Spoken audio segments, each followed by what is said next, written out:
O céu e o inferno, ou justiça divina segundo o Espiritismo, por vir e o nada. A gente está fazendo nossas reflexões sobre os ensinos deste livro que traz para a gente a ideia do que é o céu e do que é o inferno. E também os meios do caminho que existem, para que a gente possa entender as lições do Mestre de uma forma bem clara e podemos aprender a vivenciar os ensinamentos divinos também de uma forma mais clara, mais transparente e mais condizente com as nossas necessidades espirituais. Certamente que a maioria dos espíritos, ao depararem com essas verdades, eles começarão a repensar.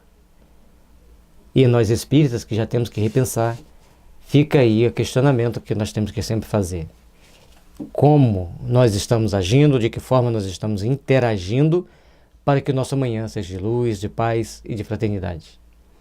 Todas as religiões admitiram igualmente o princípio da felicidade ou da infelicidade da alma após a morte, ou por outra, as penas e gozos futuros, que se resumem na doutrina do céu e do inferno, encontrada em toda parte. Então, praticamente em toda a Terra, tem aqueles padrões arquetípicos de entender o mundo do ponto de vista que nós temos um corpo e esse corpo é regido e mantido vivo por um espírito. Quando esse espírito sai do corpo, quando esse espírito parte para outras situações, nós então começaremos a entender que existe algo mais. Mas enquanto nós estamos presos ao corpo, nós fazemos uma série de conjecturas. E aí nós temos a doutrina espírita que nos esclareça para nos dar um pouco de razão nas conjecturas que fazemos. E as religiões do mundo inteiro admitem que após a morte você vai ter o gozo ou você vai ter o sofrimento. Depende do que você fez. No que elas dizem essencialmente é quanto à natureza dessas penas e gozos, principalmente sobre as condições determinantes de umas e de outras. Se você for uma pessoa bondosa, uma pessoa ética, uma pessoa moralizada, logicamente você vai estar em condições de ser ajudado pelos bons espíritos. Qualidades contrárias a essa, ou seja, defeitos, vai existir uma certa dificuldade de você ser amparado pelos bons espíritos. Então nós vamos ver que quando a gente chega no mundo espiritual, nós vamos estar numa condição de acordo com aquilo que nós tivermos feito aqui na Terra. E aí, logicamente, nós vamos procurar estar melhor, estar nos aperfeiçoando para que o nosso amanhã seja de luz, de paz e que possamos construir cada vez mais um mundo melhor.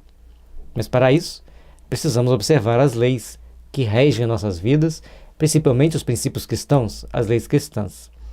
Daí o ponto de fé contraditórios, dando origem a cultos diferentes e os deveres impostos por estes consecutivamente para honrar a Deus e alcançar por esse meio o céu, evitando o inferno. Aí, se cada um pensa de um jeito, se cada um monta a sua religião, o seu modo de pensar, as suas ideias, cria-se correntes filosóficas daqui e dali, ou correntes de pensamento, que vai influenciando pessoas. E nós temos que procurar entender aqui o seguinte: existem as penas e as recompensas? Como elas são? Existem as penas e as recompensas? De que forma eu posso desfrutar mais das recompensas? São questionamentos que nós temos que fazer, são questionamentos que nós temos que procurar entender para estarmos em condições melhores amanhã.